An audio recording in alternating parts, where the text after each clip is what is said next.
Good evening, boys and girls, and thanks for tuning in to Tuck In Tuesday.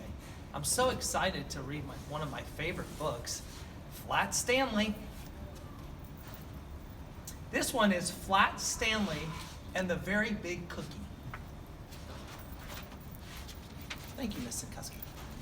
Stanley Lambchop lived with his mother, his father, and his little brother Arthur. Stanley was 4 feet tall, about a foot wide, and half an inch thick.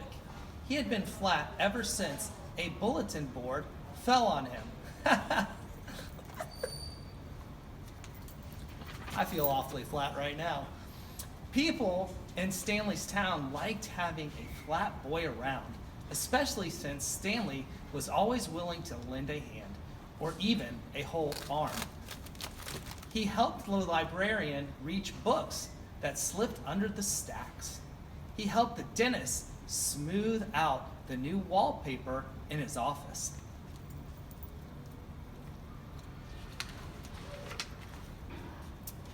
And when the baker was busy, Stanley helped him frost cakes, 2 at a time. But one day, Stanley and Arthur went to Pete's Sweets and found that the baker wasn't busy at all.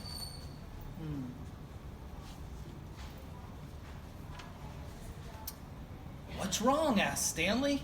It's the baker in the next town, said Pete. He's taking away all my business. But how? Stanley asked. What does he have that you don't? 2 words, Pete said. Cake pops. Oh, cake pops? Yummy, said Arthur. Stanley elbowed his brother.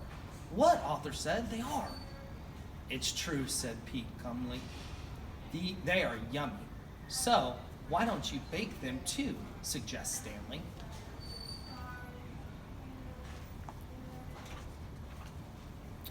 I never copy another baker, said Pete. I'm the one with the big ideas. The tart trend, I started that. The cupcake craze, me again. Then Pete held up a flyer. This is my chance to get back my customers, said Pete. I have to think of the next big idea by Saturday. He threw his hands in the air. A cloud of flour flew up. If I don't, my bakery is doomed.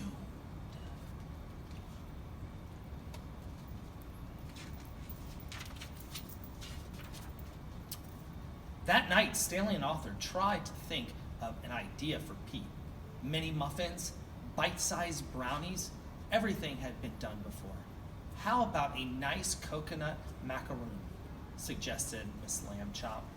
The boys didn't know what a macaroon was, but it didn't sound like anything that could beat a cake pop.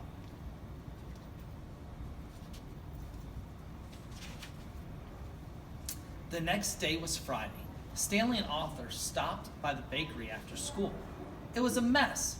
There was frosting everywhere. The whole table was covered with cookie dough. Candy balls rolled around on the floor.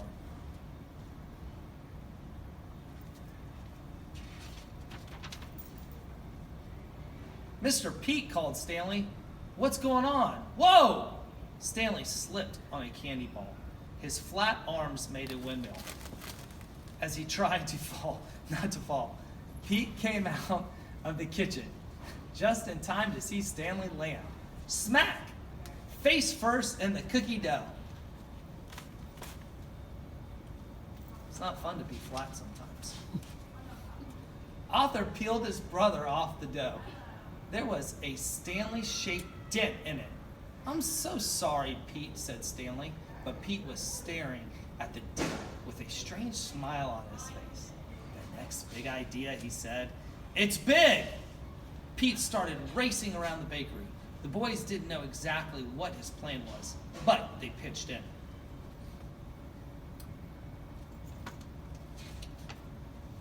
Stanley and Arthur helped mix a giant batch of cookie dough.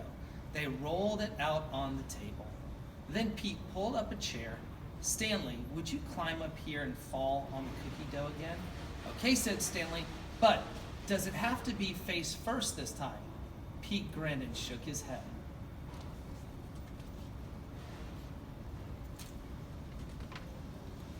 Stanley got up on the chair. He took a deep breath and fell backwards. Perfect, said Pete. Arthur pulled away the extra dough. Pete and Arthur pulled and pulled.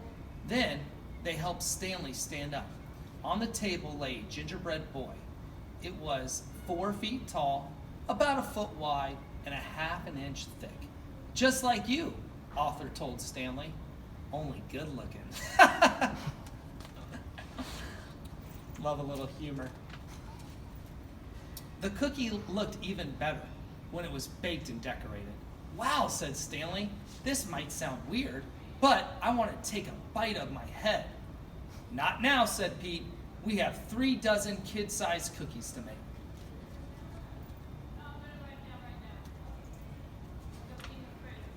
The next morning, there was a food fair.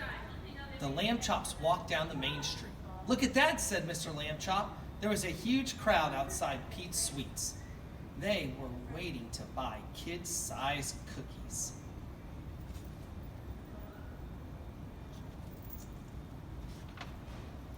But there were 2 cookies that weren't for sale. These are for you, said Pete. Thanks for saving the day. I always knew I had the sweetest boys in the world, said Miss Lamb Chop. The boys groaned.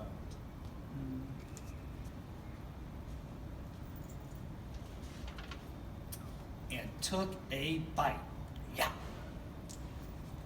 First, I want to thank Miss Sinkuski for assisting me. I didn't realize this book was so long. But thanks for tuning in to Tuck In Tuesday. I hope that you respond on Flipgrid, and I will personally respond back to you. And have a great evening. We'll see ya.